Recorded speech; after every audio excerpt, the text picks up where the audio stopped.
Welcome to today's news on TV9. I'm Ada Show. In today's local news, the Mayor admits a loophole in rates plan with homeowners shocked to find the rates rises far above the Council's promised 10% transition cap. One organisation with a forum on youth offending has been launched in Auckland. And our reporter takes us to have a look at the new hospital playroom that will make life a bit easier for both kids and parents. The life of a storyteller and author is celebrated at the Town Hall over the weekend. Keisha has more. On Saturday afternoon, the New Zealand flag sitting above the clock tower at the Town Hall was lowered to commemorate the extraordinary iconic author, Margaret Mahi. You will have come here because Margaret and her stories have touched your life, her words have excited your imagination, and thank you for being here to share our love and our memories of Margaret and her work. We're pleased to see so many librarians, teachers, parents, and of course, most importantly, children. A celebration of Margaret Mahi's life and achievements was the centre stone of the programme. The story of Margaret Mahi was told in 7 chapters. Every word touches the heart in the form of speech and song. The literature giant may have moved on to a better place, but her influence and legacy will continue to excite imagination and inspire genuine love of life. Kay Chow, 9 News. Thousands of Auckland homeowners who recently made improvements to their properties have been shocked by rates rises far above the 10% cap. Mayor Len Brown says the loophole in the new system will be addressed with pace. Christy Jar reports. Auckland Council is bringing in a single rating system for the super city, and it's promised to soften the blow by setting a cap on rate rises at 10% each year for the next 3 years. But it's been reported that thousands of homeowners who recently made improvements to their properties are being asked to pay up to 35% rise in their rates, something Mayor Len Brown admits is an oversight. It's a number of people who I think should have been part of what we were originally looking at, and so we've sent the officers away to address what I think is an inequity. A provision in the legislation setting up the super city excluded residents who had changed the value of their properties from the rate cap. So if someone subdivided a section for a new building, they would have missed out on being capped. But Brown says hiccups during a major transition are inevitable. I think what people recognise is this is a massive change, and when you're bringing together 7 rating systems into one, you're wanting to do it perfect, but sometimes there are 1 or 2 things that pop out, and I think this one has, and we will address it, as I say, with some real pace. New rates bills based on capital value were sent out to Auckland households from last month, with increases averaging at 8.1%. Len Brown has said that the merging of rating systems into one was a very difficult situation. Christy Zhao, 9 News. Ministry of Justice announced an extensive review of strategies to address youth offending through consultations with various organisations. Just Speak was amongst those organisations to launch a forum in Auckland. Keisha has more. Just Speak has officially launched in Auckland on Wednesday, 8th of August, with the Forum on Youth Offending in New Zealand. Just Speak was established in Wellington in May 2011 to help build youth involvement in rethinking crime and punishment, which forms the part of review of the youth offending strategy. The government has given us, Just Speak, an indication that they would like to consult with us as an official consultative party on the review of the youth offending strategy. So we see this as a really important opportunity for young people to have a say in this review. However, obviously we are not representative of all young people, so Just Speak is going to look to consult with lots of different young people. The group aims to draw on the innovation, imagination and impatience of young people to contribute to the debate on criminal justice in New Zealand. Forums will be held monthly and hopes to bring together young people from different backgrounds to educate members on issues of criminal justice. More information can be found on their Facebook and Twitter page. Kay Chow, 9 News. The National Schools Poetry Award was won by an Auckland teenager. Her poem demonstrates the complexity of sibling relationships, stood out amongst others. Keisha reports. A Year 12 student at St Cuthbert's College has a hidden talent. Only recently, this young poet was recognised with the poem Passive Aggressive and received the National Schools Poetry Award.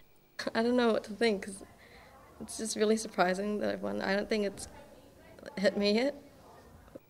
The competition is organised by Victoria University International Institute of Modern Letters.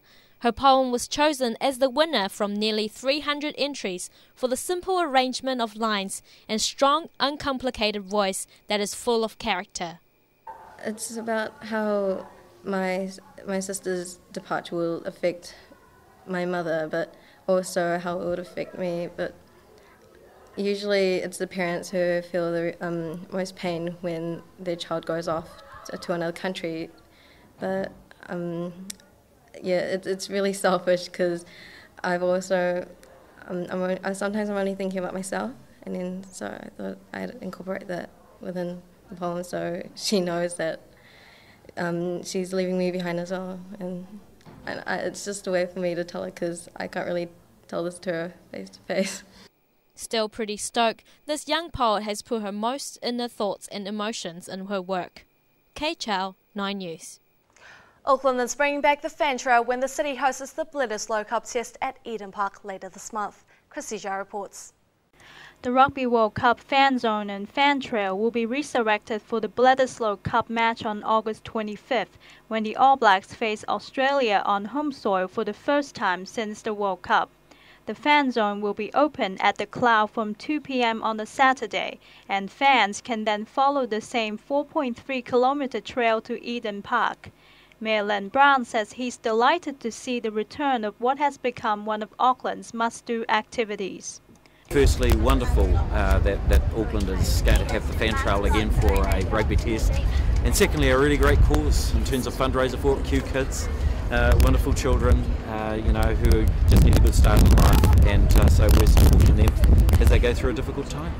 Cure Kids is All Blacks' official charity partner. On the test day, red noses will be placed in each of the 48,000 seats at Eden Park, and a special appeal will be made at halftime for all fans to wear them. It's a little thing that we can do to help promote it, and it's going to be a great event. Having everyone wear a red nose on at the game. All Black wing Julian Severe says he's been watching the Olympic matches in London, and no doubt a little inspiration has been flowing through. Yeah, I try and do my little sprints, 100 metres and stuff, but it's awesome seeing all the Kiwis, represent their country and winning their medals. And, just hopefully we do well next weekend and make our country proud as well. The championship game at the ANZ Stadium in Sydney this weekend will mark the first time the All Blacks have played for a major trophy since the big one last year. New Zealand has dominated the Bledisloe Cup in recent years, winning it 9 times in a row since 2003. Christy Zhao, 9 News. New Zealand cyclist Hayden McCormick has been rewarded by signing a contract of under-23 squad with Belgian-based top team Lotto Balasso. McCormick has impressed at events in Europe and the US this year, winning the one-day Trophy Sabaco in France, along with the 3-station Trophy Centre Mobi in total in April. He'll be competing at the Junior World Track Championships in Invercargill later this month before leaving for Europe. Now here's a sneak peek into the latest high-tech devices to help with rehabilitation. Keisha has more. Technology is inevitable in our lives. The University of Auckland has rolled out inaugural lectures and showcase of new technologies in the health industries. Rehabilitation devices designed and developed by Professor Xie and his team of engineers in collaboration with other universities from China, Japan and Malaysia targets people whose strength and coordination has been affected by amputation, stroke, sports injuries or aging. We are very excited about the response that we've received so far, and we look forward to work with people from the medical field, work with patients, see how our robotic devices can help. The research team believes that with appropriate mechanical assistance can restore function as well as enhance performance beyond typical human limits. Some of these devices are ready to go on clinical trials next month. Kay Chow, 9 News. A hospital has a new playroom for kids and parents. Amy Shin reports. Starship Hospital is the place to bring ill children And to add to its long tradition for providing for the youth, the emergency department got a new playroom. The bright and colourful underwater theme is based on the story All Aboard by author Tessa Dada. To make a difference, CEO Brad Clark praised the playroom for what it does for parents and children. And it provides a wondrous environment for children to be able to be distracted, and not only children that come for treatment at Starship, but their siblings, and really helps mum and dad give them a little bit of peace of mind. About 30,000 visitors come into Starship each year, and parents find a difficult time to care for other children who may have to come along too. The playroom was a gift from ASB Bank, marking 20 years of sponsoring Starship, with art features by Beck Wheeler and Sinza Merkins. Amy Chen, 9 News. Now we have a TV9 host from Asia Focus, Julie Nixon, to comment on Bring On Rio. Well, the London Olympics are over, and what a big success they've been. Different style to Beijing, but nevertheless a huge success. The closing ceremony has just finished. And I think some of the surprises for the New Zealand perspective in terms of performance, Valerie Adams, the silver medal in the women's shot put, we were hoping she could get up over the Belarusian and put out over 21 metres. It wasn't to be.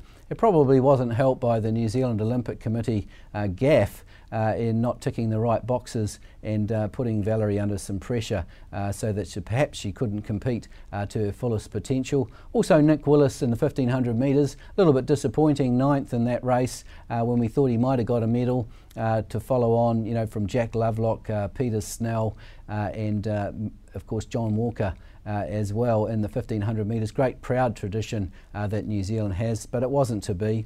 For me, some of the highlights included Alison Felix, the American 200 metre runner, winning the 200 in a good time and pulling away from the field at the end. She beat her compatriot Carmelita Jetta, and also Shelly-Ann Fraser-Price, the winner of the 100. Thought that was a great race. David Rudisha in the 800 metres, world record, fantastic result, not just for athletics but also for Kenya and anybody that loves athletics. I thought that was a good result. And of course Usain Bolt with his double-double, 100-200 double, started in Beijing, completed in London, and possibly still going on for Rio in 4 years' time. We'll have to wait and see about that. Of course, the contrasting styles between Rudisha and Bolt. Rudisha low-key, not really a crowd favourite still, but not the flamboyant character of Usain Bolt. And he sort of pointed out that it might be nice if we go to Rio and we run a 400 metres. Usain Bolt, the winner of the 100-200 at this Olympics, up against David Rudisha, the 800 metre champ at this Olympics, competing together in the 400. We had a similar scenario in the women's 200 metres where we had the 400 metre winner and the 100 metre winner, but neither of them got the first place. Of course, I mentioned that was Alison Felix, the sublime runner from the US, finally getting that gold medal that she deserves. And then finally, I think it was an Olympics where there were some little bit of patriotism came out. Of course, the French media started to criticise the British for cheating, saying that that in actual fact some of the rowing changes at the last minute, some of the lane changes perhaps weren't quite fair, and of course that had an impact on New Zealand. It was noticeable that some of the British did come out quite well in the rowing lanes at the end of the regatta, so I'm not sure if that's really something that the French can really sort of put their hands on and say, yeah, that was cheating. They're also pointing the finger at the bicycles, those McLaren wheels bearing the name of the great Bruce McLaren, a Kiwi, but saying that the technology on those wheels helped the Brits win a lot of medals in the cycling, unprecedented number of medals in the cycling. But all in all, I thought it was a great Olympics. Rio's in four years' time. We look forward to that. New Zealand have done very, very well this Olympics. I think the Olympics are just one of those celebrations of sport that we can't do without. Bring on Rio.